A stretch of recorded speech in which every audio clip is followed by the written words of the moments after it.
আরে বাবা, সবদিকে তদন্ত শুরু হবে, চিন্তা কি আছে? শাটার বন্ধ করেছি, শাটার বন্ধ করার পরে তালা সব মারা হয়ে গেছে। আমার এই বাইক ছিল, এই বাইকে একটা ব্যাগ ছিল, আমার কাঁধে একটা ব্যাগ ছিল। বৃষ্টি পড়ছিল বলে আমি গাড়িটা রুমাল এটা বের করে গাড়িটা মুছছিলাম, গাড়িতে উঠবো বলে। আর সেই সময় আমি দেখতে পাচ্ছি ওখানে 5টা ছেলে রুমাল বেঁধে রুমাল বাঁধে ঘুরছে, কিন্তু অতটা বুঝতে পারিনি যে আমার দিকেই আসবে ছুঁয়ে। তারপর যখন আমি এখানটা গাড়িটা রেখে রুমালটা গুঁজতে যাচ্ছি, তখন আমার কাছে 5টা ছেলে এসে হামড়ে ধরেছে, ব্যাগটা আমার কাছ থেকে ছিঁড়ে নিয়েছে, প্লাস 2টো গুলি চালিয়েছে এখানে আমার গাড়িতে। ভাগ্যে আমার গায়ে লাগেনি, 2টো গুলি গাড়িতে লেগেছে, প্লাস 2টো ব্যাগ নিয়ে সোজা বেরিয়ে গেছে, সোজা টোল ট্যাক্সের দিকে রোডে হাই রোডে ঢুকে গেছে। 9টা 20-তে। কজন ছিল? 6 জন ছিল, 3টে বাইক ছিল। কত রাউন্ড গুলি চালিয়েছে? 5 রাউন্ড গুলি চালিয়েছে। কোন দিক থেকে এলো কিছু এই সাইড দিয়ে এসছে, হাই রোডে গা দিয়ে এসে সাইড রাস্তা দিয়ে এসছে, অন্ধকার, এই রাস্তাটা অন্ধকার থাকে, দোকান বন্ধ হয়ে গেছে, অন্ধকারে ওখানে 3টে গাড়ি রেখে দিয়ে আর 6 জন এসেছিল।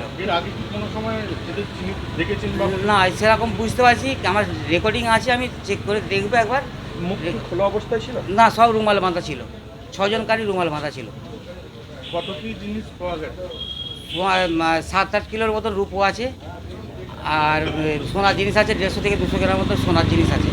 ক্যাশ টাকা আছে 60 থেকে 70 হাজার টাকা। আমার নাম চন্দন খাড়া। পুলিশ এসেছে, পুলিশ ইনকোয়ারি করে দেখছে, সাংরাইল থানা এসছে, পাঁচরা থানা এসছে, উভয় থানা এসছে। উভয় থানাকেই আমি রিকোয়েস্ট করেছি যাতে আমার একটু উদ্ধার হয়, কেন আমার এইটাই রুজি, আমার আর কিছু নেই। যা ছিল 2টো ব্যাগের মধ্যেই আমি রোজ বাড়ি নিয়ে চলে যাই।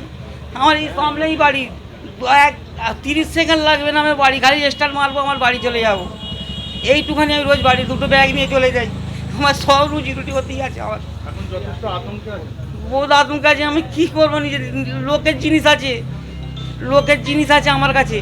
কত বছর এখানে ব্যবসা করছেন? আমি 8.5 বছর দোকান হয়ে গেছে। এরকম অবস্থার সম্মুখীন হয়েছেন? না, এরকম অবস্থা হয়নি, কিন্তু আমি ডুপ্লিকেট সোনা আমার কাছে বন্ধক দিয়েছে, আমি তাকে চোরকে ধরেছি, সেই চোরকে ধরে আমি পাঁচলা থানাকে তুলে দিয়েছি। ডুপ্লিকেট সোনা নিয়েছে আমার কাছে বন্ধক দিয়েছে, সেই সব আমি অনেক চোর ধরেছি, কিন্তু আমারটা এইভাবে হবে আমি নিজে বুঝতে পারিনি।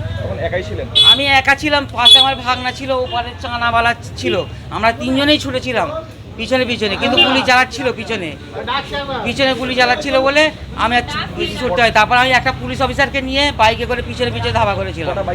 3টে বাইক ছিল।